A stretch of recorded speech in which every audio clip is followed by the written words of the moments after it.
Yo, what up? It's Tuesday, but I'm still filming this on that same night. Doing Ecstasy for the first time. So I went to this rave in Dallas. It was called Insomnia, I think. It was like right off the freeway. It was like grimy. It was like a warehouse. And then there's like an outside deck. And this was 2010. So this is actually like the birth of dubstep. That's kind of cool. I can tell my kids I was there when dubstep kind of came into motion, or at least mainstream dubstep. I had an old friend from high school that lived in Dallas that I met up with, and he was like, "Yeah, let's go raving," and I was like, "All right," and he's like, "You have to try Ecstasy once," and I was like, maybe I have to research it." I'm just like, "Can you die from that or something?" And then he's like, "Oh no, no, we'll get the safe kind or whatever." And I was like, "All right," and I was pretty nervous.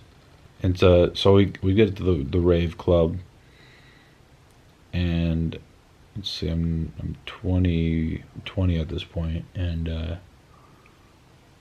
it's really hot in the summer and muggy, and everyone's kind of sweating, and it's in Dallas, and everyone's outside and like jumping around and doing their shitty dances, being in their own world, all drugged up with their fucking lights and beady eyes, and they're all just like looking. There's like some guy doing his bullshit, and and they're just like, and it's like, where am I?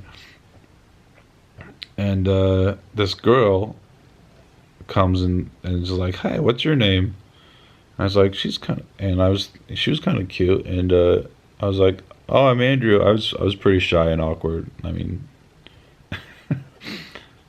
yeah, a lot then, and oh yeah, we got to talking, and I was like, she's like, or no, I was like, my friend and I were trying to find ecstasy, and she was like, "Yeah, if you want to pay for it, I can get us some." And so she went into the parking lot and got some and came back, and we both took it together.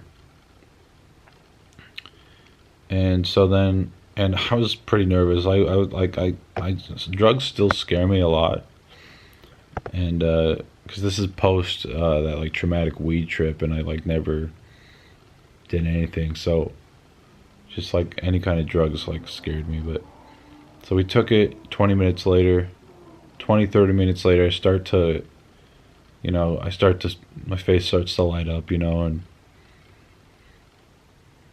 I remember her just being like, "Oh, you're so cute. Oh my God, this is your first time or whatever." And we start dancing, and then we sat down back on the couch. There's like couches everywhere, and, like in the warehouse, and then we started making out, and oh yeah, and I remember her saying something like, "Sex is really great on ecstasy, by the way," or something. And she was like totally hinting to me she wanted to hook up. And I remember at that point I was a virgin actually. I didn't lose my virginity until a year later actually. It's crazy. Um, and I remember thinking like I still wanted to save it for someone special, and it wasn't going to be this girl at this rave club, even though she was cute. But I remember I still had that pure traditional way of thinking. And so I was just like, "Oh, cool, yeah." And we just partied more, and then I kind of ghosted her, like if she wanted to hang out like the next few days or something, and I was like, "No, I go work or something." I don't know, but and then I saw her like because I went back to the rave like a month later, actually, that same summer, and I saw her again. I think she probably went like every weekend, and I remember she was like She was kind of bitter. She's a little bitter towards me. I was like, oh, hey. She's like, oh, hey. And she just like walked right by me, and I was like, oh, all right, yep, that makes sense. Oh, man. Yeah, so that the second time I took it again, and and I remember, like, for some reason it was like some event, and it was packed. There was a huge line outside to go into the crowded ravey shit, and we were all waiting in line, and we took our e-pills before we got in, and that's really a bad idea because it starts to kick in, and you're like, you just want to dance or move around or something, and you start to get anxious because you're in line and you're forced to wait in line. And I started to like kind of have a panic attack as it started to kick in. My other friends were kind of chill. They were like, this is nice or whatever. But I was like, fuck. And I was like, I remember looking around and all these, I remember having the thought and just staring at all these like weird raver zombie people with the fur shitty boots, like I remember thinking like I was in hell. I thought I was in hell for a second. Like, this is what hell is like. Like, just fucking lowlifes that want to have a good time.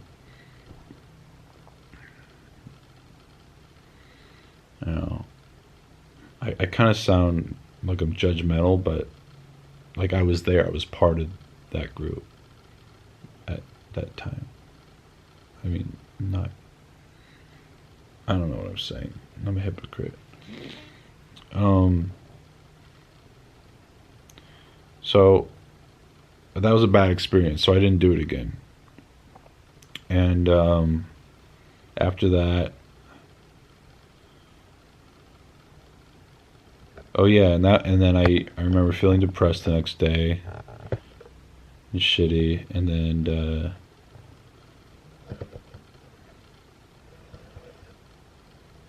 oh yeah, and it wasn't even the first time where it was kind of fun with that girl. It wasn't even that great. I don't think I even got a good pill. It was like it kind of felt like it wasn't really euphoric. That's what I mean. I don't know. It was fun, but it wasn't what I thought it would be. And I think it was probably just cut with something to make it less potent, maybe. But anyway, yeah. So then the next time was bad. Didn't do it. So I was like, never doing that again. Oh yeah, and then we went one more time like another month later, and I didn't do it, and I just going because I had another friend visiting and he wanted to go, and so we went. And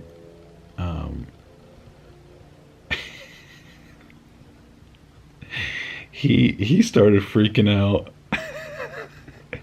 I remember, oh, man, there's this club that opened at 4 a.m. after the original rave club. It was, and yeah, it opened at 4 a.m. and went to 8 a.m. and it was like some foam party, and we went to that, and like after that, he in the car ride home, he was like freaking out. He's like, hold me, dude. I'm like overdosing or something. I don't know, something's happening. I was like, oh shit, and I didn't know what to do, and I felt really bad because I'd kind of had that experience a month before, and I was like, it's okay, man, it'll pass. Like, he's like, no, he's like, oh, I'm freaking out. I was like, I don't know, I didn't know what to do. Like, I was like, oh yeah, well, and I was like, do you want to go to the ER? He's like, no, I'm okay, just hold me or something. And he was freaking out, and then he just started crying. When we got home, he got out of the car, and he just like started crying, and like all his like he just broke down, and he's just like I don't know what I'm doing with my life or something. And it was like 8 a.m. at that point. And then the next day he was totally fine. He's like, wow, man, I was bugging out. Man, the adventure of drugs. I've heard Molly's really fun and a lot better than ecstasy, and it's like the best thing ever. But I can't do it on antidepressants. It might cause like serotonin syndrome, or like could be dangerous. That's what I've heard. So if I ever do try that, I would have to taper off antidepressants for a couple months in preparation. All right.